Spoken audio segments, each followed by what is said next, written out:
அப்போஸ்தலர் நடவடிக்கைகள் 1 அதிகாரம் 1 வசனம். தியோப்பிலுவே, இயேசுவானவர் தாம் தெரிந்து கொண்ட அப்போஸ்தலருக்கு பரிசுத்த ஆவியினாலே கட்டளையிட்ட பின்பு அவர் எடுத்துக்கொள்ளப்பட்ட நாள் வரைக்கும் செய்யவும் உபதேசிக்கவும் தொடங்கின எல்லாவற்றையும் குறித்து முதலாம் பிரபந்தத்தை உண்டு பண்ணினேன். பிரபந்தம்னால் கடிதம், லெட்டர். தியோப்பிலுவே, யார் அந்த தியோப்பிலு அப்படின்னா, அப்போ தியோப்பிலுவுக்கு இந்த லெட்டர் போட்டிருக்கிற லெட்டர் வந்திருக்குது.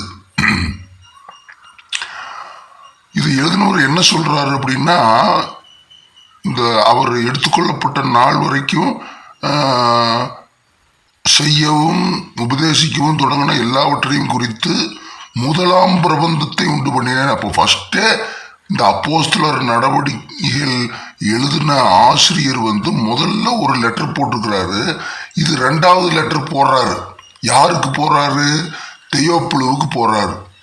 இது நம்ம லூக்கா சுவிசேஷம் 1 அதிகாரம் 1 வசனத்திலையும் பார்த்தோம்னா மகா கணம் பொருந்திய தியோப்பிலுவே அப்படின்னு வரும்.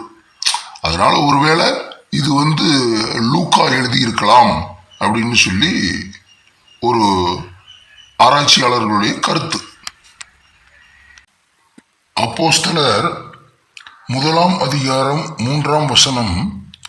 அவர் பாடுபட்ட பின்பு 40 நாள் அளவும் அப்போஸ்தலருக்கு தரிசனமாகி தேவனுடைய ராஜ்யத்துக்குரியவைகளை அவர்களுடனே பேசி அநேகம் தெளிவான திருஷ்டாந்தங்களினாலே அவர்களுக்கு தம்மை உயிரோடு இருக்கிறவராக காண்பித்தார்.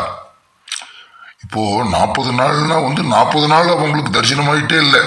மொத்தமே ஒரு 10-11 தடவை வேத வாக்கியங்களின்படி பார்த்தோம்னா ஒரு 11 தடவை தரிசனமாயிருக்கிறார். அதுல உயிர்த்தெழுந்த அன்றைய தினமே ஒரு 5 தடவை தரிசனமாயிருக்கிறார். அது வேதத்துல ரெக்கார்ட் ஆயிருக்குது. எங்கன்னா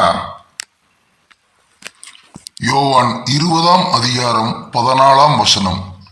யோவான் 20 அதிகாரம் 14 வசனம். இவைகளை சொல்லி பின்னாக திரும்பி இயேசு நிற்கிறதை கண்டாள். ஆனாலும் அவரை இயேசு என்று அறியாதிருந்தாள்.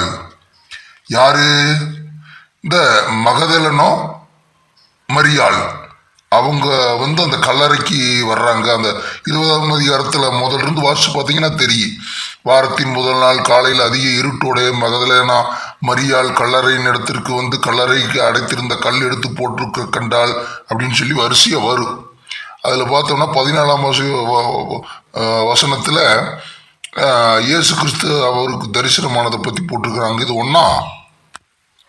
அடுத்தது 2வது லூக்கா எழுதின சுவிசேஷம் 24 அதிகாரம் 13 வசனம்.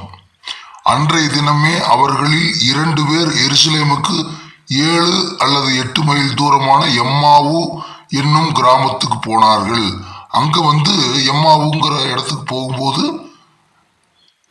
பேசிட்டே போயிட்டு இருக்கிறாங்க. இப்படி அவர்கள் பேசி சம்பாஷித்து கொண்டு இருக்கையில் இயேசுதாமே சேர்ந்து அவர்களுடனே கூட நடந்து போனார். ஆனாலும் அவரை அறியாதபடிக்கு அவர்களுடைய கண்கள் மறைக்கப்பட்டிருந்தது.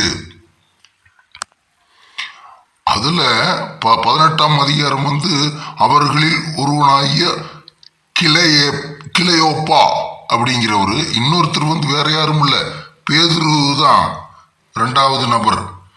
அது எங்க போட்டிருக்குதுன்னா 34 வசனத்துல. அதே இது 24 அதிகாரம் லூக்கா 34 வசனத்துல கர்த்தர் மெய்யாகவே உயிர்த்தெழுந்து சீமோனுக்கு தரிசனமானார் என்று அவர்கள் சொல்ல கேட்டு. இது 2வது முறை. அடுத்தது 3வது அப்பீரன்ஸ் அதே லூக்கா 24 அதிகாரம் 36 வசனத்துல ஒரு 10 சீசர்களுக்கு அவரு தரிசனமானது. 10 அப்போஸ்தலருக்கு. இவைகளை குறித்து அவர்கள் பேசிக் கொண்டிருக்கையில் இயேசு தாமே அவர்கள் நடுவிலே நின்று உங்களுக்கு சமாதானம் என்றார்.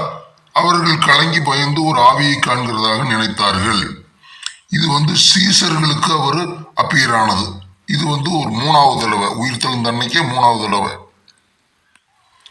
அடுத்தது 4வது அப்பீரன்ஸ் யோவான் 20ஆம் அதிகாரம் 19ஆம் வசனத்துல பதிவாயிருக்குது. கவனிச்சீங்கன்னா, வாரத்தின் முதல் நாளாகிய அன்றைய தினம் சாயங்கால வேளையில சீசர்கள் கூடியிருந்த இடத்தில் யூதர்களுக்கு பயந்ததினால் கதவுகள் பூட்டி இருக்கையில் இயேசு நடுவே நின்று உங்களுக்கு சமாதானம் என்றார். அப்போ இங்க தோமாங்கிறவர் இல்லை. இது 4வது அப்பீரன்ஸ். அடுத்த அப்பீரன்ஸ் எங்க பதிவாயிருக்குதுன்னா, மத்தேயு 28ஆம் அதிகாரம் 9 மற்றும் 10ஆம் வசனம். அவர்கள் அவருடன் எவர்கள்? இந்த ஸ்திரீகள், சில ஸ்திரீகள்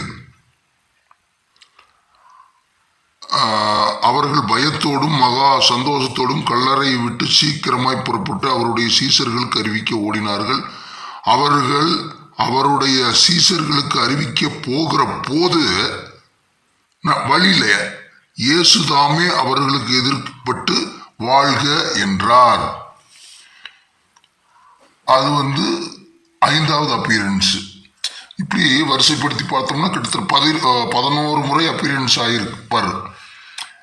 இந்த கடற்கரையில், அப்புறம் தோமாவுக்கு ஒரு தடவை, அப்புறம் இந்த 500 பேர்த்துக்கு சீசர்களுக்கு ஒரு தடவை, கொரிந்தியர்ல அப்போஸ்தலனாகிய பவுல் எழுதியிருப்பார். அது இப்படி வரிசைப்படுத்தி பார்த்தோம்னா ஒரு 11 தடவை அப்பீர் ஆகியிருப்பார்.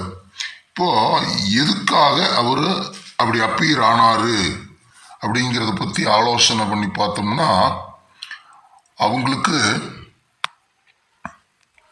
ஒரு 3 வருஷம் ரொம்ப கம்ஃபர்டபுளாக இருந்துட்டாங்க. இயேசு கிறிஸ்து ஊழியம் செய்யும் போது அவரு கூட ரொம்ப கம்ஃபர்டபுளாக இருந்துட்டாங்க.